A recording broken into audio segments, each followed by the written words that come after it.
Hello everyone, my name is Sohail and welcome back to our series Linux Essentials. In today's episode, we are going into one of the most crucial aspects for new Linux users, how to install Linux. Whether you're a beginner or someone looking to refresh their skills, we have got you covered. In this video, you will learn everything you need to know to install Linux, from tweaking your system startup settings, disk partitioning to things to do after installing Linux. So let's get started.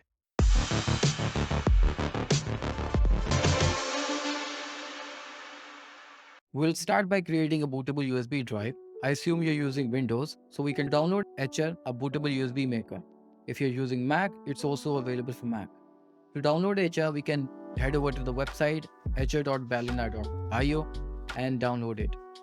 It's available for Windows, for Mac OS, and for all Linux distributions. I'm using Windows, so I can download it either a portable version, which doesn't require the installation, and there's an installer which will install this on our system. Let's just go with the portable version.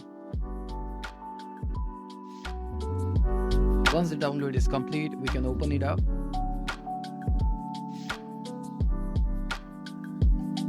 So as you can see, it did not require any installation, and now we can select the ISO that we want to flash to our USB drive, or we can also provide it the URL, and this will directly download it from the URL and flash our USB drive. In this video, I will install Linux Mint, which is a very user-friendly distro for new Linux users. Linux Mint uses Ubiquity, a common graphical installer used in many Linux distributions. I have already downloaded it. Linux Mint 21.3 is the latest version. To download Linux Mint, you can head over to the website linuxmint.com, and from here you can download the Cinnamon edition. There are 5 editions available. Cinnamon edition is a flagship edition from Linux Mint, so you can download it, and you can either download it from the mirrors or using the torrent. I suggest you to use torrent. That's fine. And once it has been downloaded, you can select it, and then you can select the target drive. This is where you need to be very careful. I have not inserted my USB drive, so it's showing me the hard disk or the SSD that is connected to my computer. I'll quickly go ahead and insert my USB drive. Now here's my 8 GB USB drive. It's more than enough, by the way. And now we can flash it.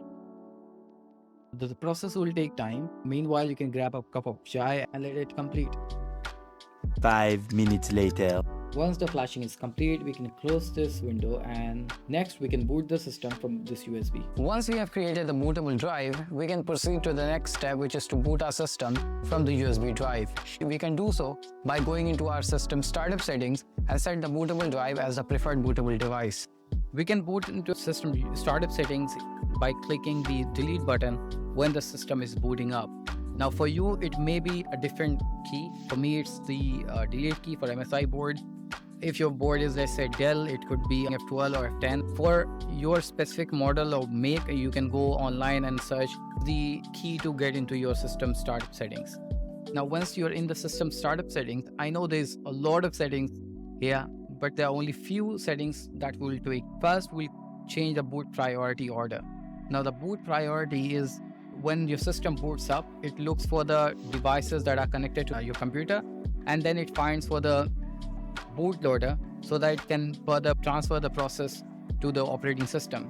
So what we need to do is just change this boot order in order to make our system to boot from the flash drive. For me, the flash drive is UEFI USB key here, so I have moved it here, and now the next time when I boot my computer, the computer will boot from this USB flash drive. The other important setting that is immensely important to understand is the UEFI mode. UEFI is a modern replacement for the traditional BIOS firmware. So earlier what used to happen is when we did not need a lot of storage connected to our devices, 2 TB was more than enough. But as the user demand is increasing, we need to be able to have more storage connected to our computer. So if you stick to BIOS mode, then your computer will not be able to have more than 2 terabytes storage, because that's the limit that BIOS mode puts on you. What we can do is we can enable the UEFI mode, and then we are allowed to create more than 128 partitions. We can have more than 2 terabytes of storage, UEFI allows multiple bootloaders. We can have faster boot times. There's secure boot option and advanced networking capabilities and a lot more. So if your motherboard supports UEFI, you should enable it. But one more thing you will need to remember is that your disk has to be formatted as GPT. If your disk has MBR partition table, then it will not support it. The UEFI will boot your system perfectly fine, but it will not allow you to have more than 128 primary partitions. You cannot have more than 2 terabytes of storage. So in order to avail all the UEFI features, your disk has to be formatted as GPT. So if your disk schema table is MBR, you can change it to GPT, but there are chances of losing your data. So you need to weigh your options. If there's actually important data on your disk, I do not recommend it because that may destroy your data.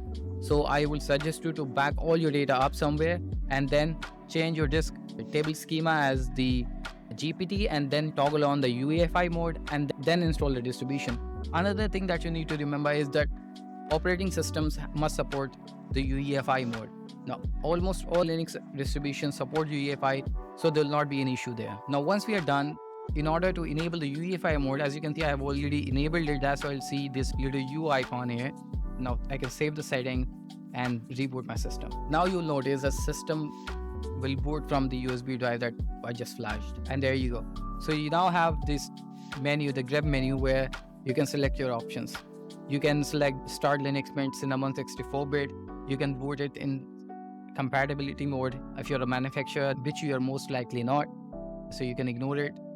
Boot from next volume, UEFI firmware settings, it will get you back to the UEFI firmware settings. Well, for us, it's Start Linux Mint without the compatibility mode. If you're stuck on the black screen, then you should select the compatibility mode and it will take care of that. Now, if you're using USB 2.0, you may experience some lag and the boot process may take some time.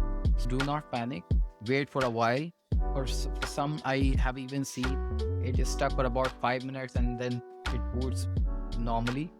But if it takes longer, then I suggest you to use the compatibility mode. So finally, we have booted our computer with the Linux Mint USB drive and we are ready to test it. So this is the live USB. You can test it and if you like it, then you can install it. This is a full-fledged operating system. If you want to test other flavors of Linux Mint, you can do the same. You can boot with the live USB and see if you like it better than Cinnamon or there's something else. To install Linux Mint, there is an option on the desktop that says install Linux Mint. Double click the option and it will open up the installer. I also recommend you to connect the computer with internet. When you open up this installer for the first time, it updates the installer. So if there's any update available, the bug issues are fixed, then this will install the latest release and you will not have any issues. So the first thing, as any installer does, it gives you the option to select your preferred language. So select your language and click continue. The second option is to select the layout, keyboard layout. So it's okay for me, English US. But the third option is it's asking me to install multimedia codecs. If you're dealing with a lot of media files, then I suggest you to install multimedia codecs. It will smoothly play videos in different formats and it will properly render some websites that require some additional codecs to be installed. So I suggest you click install multimedia codecs and continue. If you have mounted any partition, then it will ask you to unmount the partition. So you can click yes. It will unmount any partition that is mounted. There you go. We have 3 options to install Linux Mint. The first option is to install Linux Mint alongside them. This is the option that will install Linux Mint automatically alongside other operating systems. The installer has already detected that there's Windows and Ubuntu installed on this system. If I select this and click install now, it will create the partitions and install the distro alongside other operating systems. So this is the easiest option to dual boot or triple boot your computer, but it will create all the partitions on its own and you will not get to learn anything. The second option is to erase disk and install Linux Mint. Now this is a dangerous option because as it says, it will delete all the data on the disk, it will reformat your disk and install Linux Mint. So I highly forbid you to use this option if you have any important data on your computer. If you are planning to install Linux Mint and you want to delete all other partitions, all other operating systems, then you can choose this option and move forward with this. And the third option is something else. This is the option that we'll use because it allows us to create all the partitions on our own. We'll learn how we can install different operating systems, how we can customize partitions, and we'll learn what are the minimum amount of partitions that we need to create to install in Linux distribution. So there you go. As you can see, we have all the partitions listed here. I have connected 3 SSDs to my computer. Here is one. The other one is this one, dev/SDA, and the third one is this dev/SDB. This is the SSD that has all my data.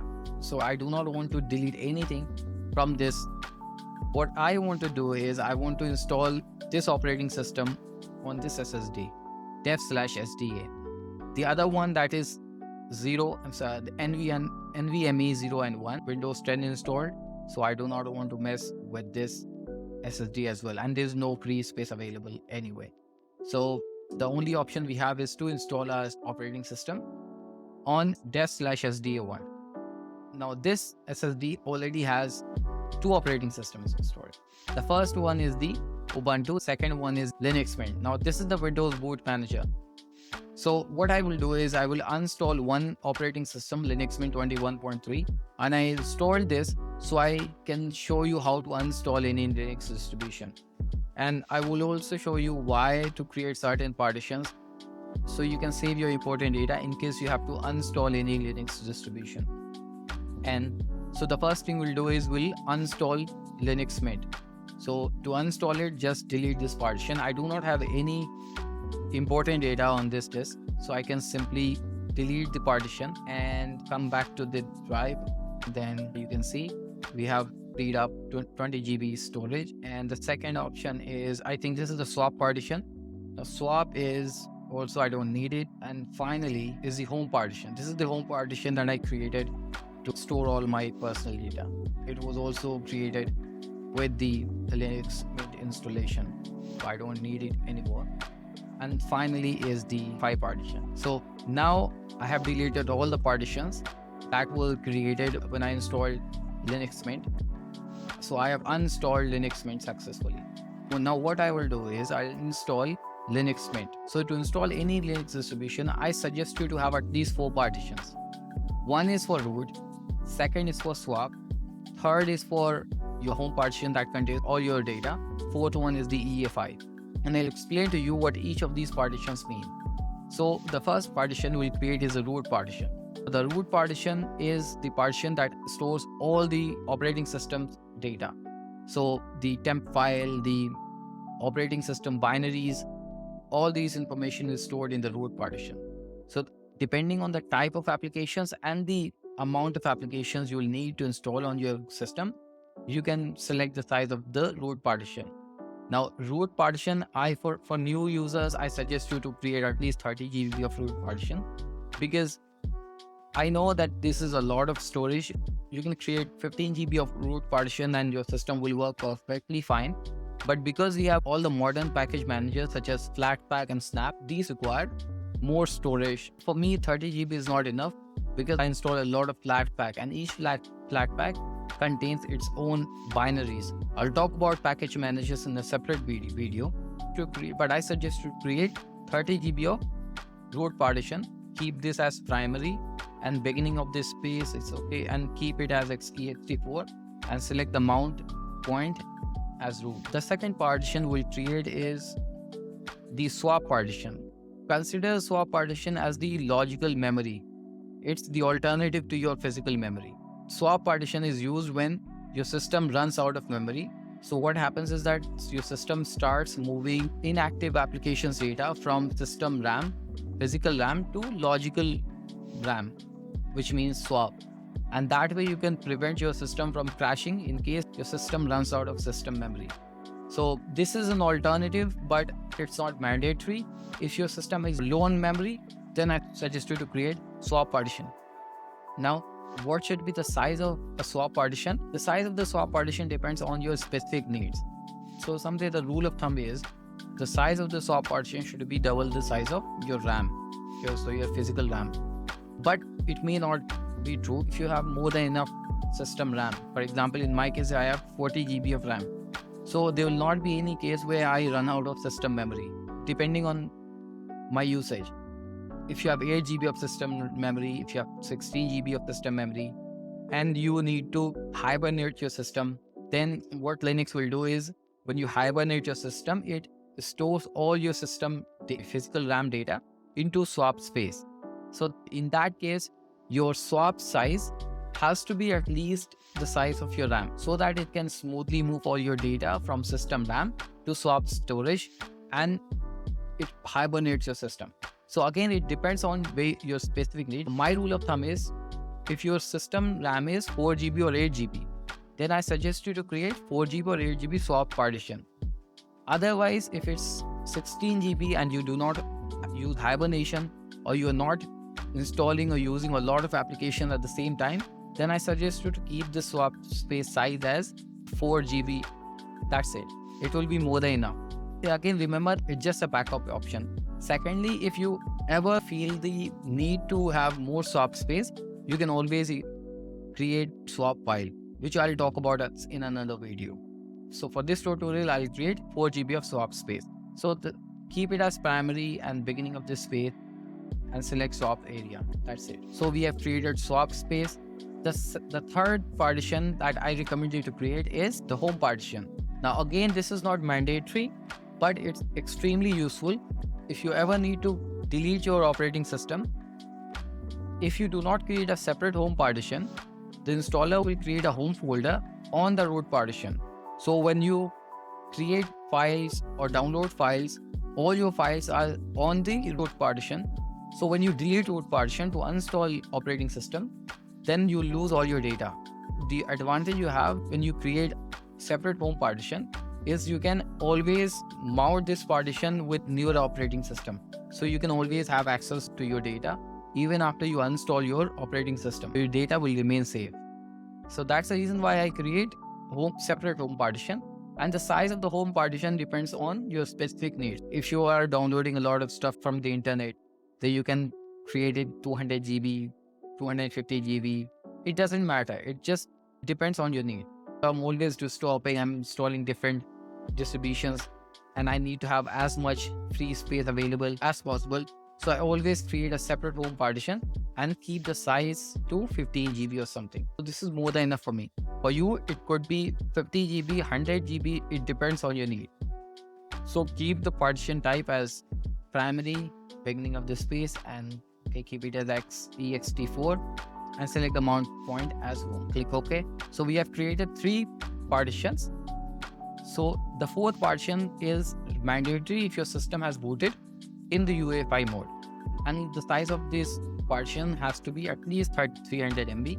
I just give it 512 MB. Use it as EFI system partition, and that's it. So we have created all the required partitions. Now again, we can create many more partitions depending on users' needs. As you advance your knowledge, you'll learn that each folder stored on your file system can have its own partition, but it's for a very specific use case. For us, we can go with this partitioning plan and there will not be any issues. Now, click install now. For the last time, it will confirm the number of partitions you have created. So there is our root partition, there is our swap, there is our home partition, there is ESP partition. So click continue. Make sure that you have not deleted anything that you should not have, because whatever we have done so far, the changes have not been written to disk. So we still have a time to go back. So ensure that you have not deleted partitions that have important data. So finally, after ensuring everything, you can click continue. Now there's no turning back. The installer has deleted the partitions that I wanted to delete and has created the partition that I created. Now select the time zone and click continue. Now here we can create the first use. Enter the name, Suhail, and Linux, and beyond. Keep the username as Suhail and my password. Now remember the password because this is what you will use to log in. So here we have 2 options. We can either log in automatically, or we can type password each time to log into our computer. So this is secure and more private. So this option is very important. encrypt my home folder. Home folder, as I mentioned, is a folder that contains all your data. Even after you set your password and no one can log into your operating system, someone can still mount your partition or get your hard disk connected to other computer and can access your home folder without any issue. And that's how I recover data when someone loses access to the operating system. When I encrypt my folder, even if someone access to my hard disk, the SSD, they will not have access to the data because that data will be encrypted and it will require them to enter the key. After we encrypt my folder, it will ask us to set the encryption key. Each time when our computer boots, it will ask to enter encryption key so that it can decrypt your data. So for me, I think I don't have any information that is extremely sensitive. So I'll keep it unchecked and click continue. And that's it. So now installation has begun and it may take a few minutes. For me, it usually takes around 3 to 5 minutes. For you, it may take longer. If you have a hard disk, then it may take longer to copy all the files from USB to hard disk. After the installation is done, there are few post-installation tasks that you shouldn't skip. For example, we can update our system, install additional software, and configure drivers if needed. So let's see how we can do all that. So after you have booted your Linux Mint for the first time, you'll be greeted with a welcome screen. But this welcome screen, of course, welcomes you to Linux Mint, but also shows you the important steps one needs to take to maintain the operating system. We'll do that in a moment, but you may notice that everything is very tiny on this desktop, right? Everything very small. Look at this Linux Mint icon and the menu that's opening up. So the reason why it's all tiny is because of the incorrect resolution. So this happens sometimes, it doesn't happen all the time. So you notice everything is so tiny. Open up the start menu, the application menu, and search settings. And go to settings. You can open up the settings from here by system setting, or you can also click this system setting icon in the menu. Go to display, and here you can see that the resolution is 4K. So you can change it to your preferred resolution. Mine is 1920 1080 and apply, and that's it. So now everything is back to normal. So we can now start tweaking our system, do the things that we need to do after installing Linux Mint. Let's start from updating our system. The first thing we need to do is update our system. So there are two ways we can update our system. We can update our system either through the command line, or we can open the update manager from the start menu. So update manager, search update in the menu and click update manager. So there you can see it says a new version of the update manager is available. We need to install the update for the update manager. But here's the thing. So what Linux Mint will do is connect to the repositories of Ubuntu and Linux Mint and download all the latest updates available. So the default location of the repository is set to US and UK, I think. So we need to switch to the closest repository so that we can get the optimal speed. So to do that, as you can see, we have options here. It says, do you want to search to a local mirror? So if you click yes here, it will open up the software sources and allow you to change the location of your repositories. So here you have it. These are the mirrors. This is the Linux Mint mirror, which means all the updates for Linux Mint specific tools will be downloaded from these servers. So by default, it's set to US.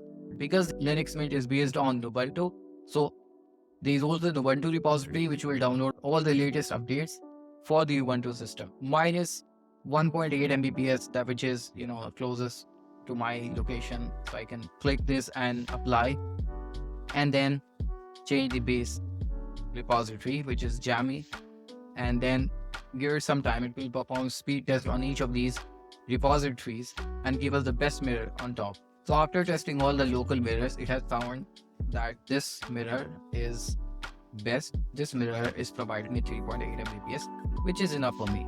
So I can apply this mirror and then update the local cache.